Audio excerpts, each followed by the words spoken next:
ça fait du gros matériel. 500 000 pièces, de la plus petite à la plus grosse, elles sont maintenant exposées dans un musée privé à Thiers, en Auvergne. Un régal pour les passionnés des pompiers qui peuvent depuis une semaine admirer casques, véhicules, extincteurs en tout genre, de toutes époques et de tout pays. Près de 20 ans de passion et de recherche qui se concrétisent pour Didier, le président. Ça vient de différentes choses, des dons, des trouvailles, tout à fait au début aux enchères, après par Internet. Mais bon, comme tout collectionneur, on a commencé par les maquettes. Et puis après, on a commencé les képis, le casque, la tenue. Avec la tenue, il faut avoir le camion.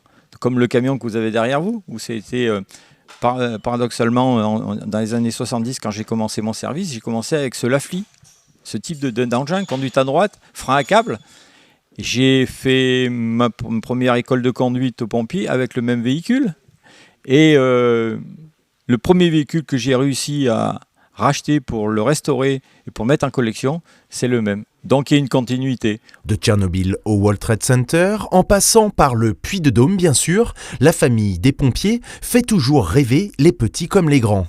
Et ici, les références ne manquent pas, comme ce Fordov de l'US Navy qui servit à Pearl Harbor pour se retrouver dans le champ d'un agriculteur québécois jusqu'au musée ici à Thiers. Des tenues exceptionnelles et le travail de toute une vie, en famille aussi, puisque Didier est accompagné par une dizaine d'adhérents, mais aussi par sa femme, ses filles et son gendre. C'est vrai que moi et ma sœur, on est très très fiers de nos parents.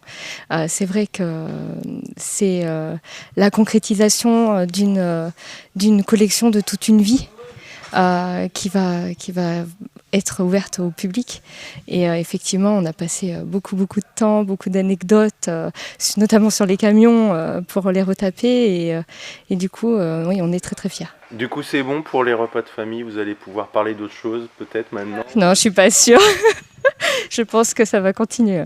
Un nouveau musée donc entièrement créé avec des fonds privés pour redécouvrir le monde des pompiers, avec une équipe super motivée et des projets comme un atelier d'initiation à la restauration ou des animations d'anniversaire pour les enfants.